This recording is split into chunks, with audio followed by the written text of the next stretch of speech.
सोचो, एक भिखारी रोज तुम्हारे सामने बैठा भीख मांगता है। मैले कुचैले कपड़े, जंग लगा कटोरा, सिर झुकाए चुपचाप बैठा रहता है। तुम उसे देखकर नजरअंदाज कर देते हो, लेकिन तुम्हें अंदाजा भी नहीं कि वो हर दिन जो पैसे इकट्ठा करता है उससे कुछ ऐसा कर रहा है जो पूरी दुनिया में मिसाल बन जाएगा। एक दिन जब उसकी सच्चाई सामने आई तो पूरा शहर हिल गया। आखिर कौन था वो, और क्यों उसने अपनी पूरी जिंदगी भीख मांगने में लगा दी? तो आखिर सच क्या था? आइए जानते हैं इस भिखारी की अनसुनी कहानी। शहर के सबसे व्यस्त चौराहे पर एक पुराने मंदिर के बाहर फकीरा नाम का एक भिखारी हर सुबह अपनी जगह पर आकर बैठ जाता था। मैले कुचैले कपड़े, बढ़ी हुई दाढ़ी, बिखरे बाल और हाथ में एक जंग लगा कटोरा। लोग उसे बस एक आम भिखारी समझकर नजरअंदाज कर देते थे। कुछ सिक्के डाल देते, कुछ हिकारत से देखते तो कुछ तंज कसते। अरे, जब काम करने की उम्र है तो भीख क्यों मांगता है? लेकिन फकीरा चुप रहता। उसने कभी किसी से कुछ नहीं मांगा। वो बस सिर झुकाए बैठा रहता, और जब उसका कटोरा सिक्कों से भर जाता तो उठता और शहर की तंग गलियों में कहीं गायब हो जाता। शहर के लोगों को उसकी इस हरकत से कोई फर्क नहीं पड़ता था, लेकिन रघु, जो एक 12 साल का गरीब लड़का था, उसे यह सब अजीब लगा। रघु खुद स्कूल नहीं जा पाता था, इसलिए कचरे में से काम की चीजें इकट्ठा कर बेचता था। एक दिन जब फकीरा सिक्के लेकर उठा तो रघु ने चुपचाप उसका पीछा किया। फकीरा संकरी गलियों से होकर एक पुराने जर्जर मकान में पहुंचा। रघु ने खिड़की से झांककर अंदर देखा और उसकी आंखें फटी की फटी रह गईं। अंदर करीब 60 से 70 बच्चे पढ़ाई कर रहे थे। उनके कपड़े फटे पुराने थे, लेकिन उनके चेहरे पर खुशी थी। उनके पास किताबें, स्लेट और कुछ लकड़ी की कुर्सियां और टेबल रखी थीं। फकीरा अंदर गया और अपने कपड़े से सिक्के निकालकर एक बूढ़ी औरत को दे दिए। बूढ़ी औरत ने आशीर्वाद देते हुए कहा, भगवान तुम्हारा भला करे फकीरा, तुम्हारी वजह से ये बच्चे पढ़ पा रहे हैं। फकीरा मुस्कुराया और बोला, बस इन्हें पढ़ाते रहो अम्मा, यही मेरे लिए सबसे बड़ा आशीर्वाद है।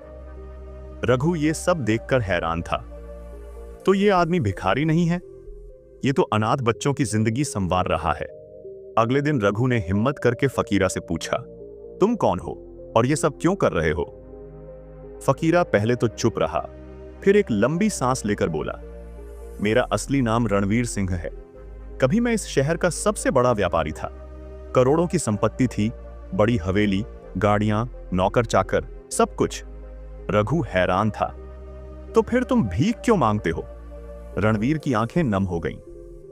एक दिन मेरे लालच और घमंड ने मेरी दुनिया छीन ली। रणवीर ने बताया कि कुछ साल पहले उसने शहर के एक अनाथालय की जमीन जबरदस्ती हड़प कर वहां एक फैक्ट्री बनाई थी।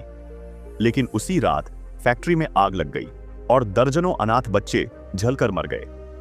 रणवीर ने खूब पैसे कमाए, लेकिन उसकी आत्मा उसे चैन नहीं लेने देती थी। जब भी वो आईने में अपना चेहरा देखता, उसे उन बच्चों की चीखें सुनाई देती। मेरे लालच की वजह से मासूमों की जान गई। एक दिन उसने सब कुछ छोड़ दिया, अपनी करोड़ों की दौलत त्याग दी और ये रास्ता चुना। अब वो भीख मांगकर उन बच्चों की मदद करता जिनके पास कोई सहारा नहीं था। एक दिन शहर में बाढ़ आ गई, कई घर तबाह हो गए और फकीरा के स्कूल में पानी भर गया। रणवीर ने अपनी जान की परवाह किए बिना बच्चों को वहां से निकाला, लेकिन खुद तेज बहाव में बह गया। जब लोगों को यह खबर लगी तो पूरा शहर अस्पताल पहुंच गया। अखबारों में छपा, करोड़पति से भिखारी बने रणवीर सिंह, जिसने अनगिनत अनाथों को शिक्षा दी। लोग हैरान थे। जिसे वो एक मामूली भिखारी समझते थे, वो असल में सबसे बड़ा दानवीर था। रणवीर की हालत गंभीर थी। जब डॉक्टरों ने कहा कि वो शायद बच नहीं पाएगा, तो उसने एक आखिरी इच्छा जताई, मेरे मरने के बाद मेरी पहचान मत मिटाना, इस स्कूल को और आगे बढ़ाना। कुछ घंटों बाद रणवीर ने अपनी आखिरी सांस ली। रणवीर की कहानी जानकर पूरा शहर रो पड़ा। जिस आदमी को लोग घिन से देखते थे, उसने सैकड़ों बच्चों को पढ़ाया, पाला और नया जीवन दिया। रघु ने कसम खाई कि वो इस स्कूल को बंद नहीं होने देगा। अब वो खुद भी पढ़ाई करता और बाकी बच्चों को भी पढ़ाने लगा। वो जगह जो कभी खंडहर थी, अब रणवीर फाउंडेशन के नाम से जानी जाने लगी। आज वहां हजारों अनाथ बच्चे पढ़ रहे हैं। सीख, असली हीरो वो नहीं होता जो नाम कमाए, बल्कि वो होता है जो गुमनाम रहकर दूसरों की जिंदगी बदल दे। रणवीर चला गया, लेकिन उसकी कहानी हमेशा लोगों के दिलों में जिंदा रहेगी। रणवीर की ये कहानी हमें सिखाती है कि सच्ची महानता नाम या दौलत में नहीं, बल्कि दूसरों की जिंदगी बदलने में है।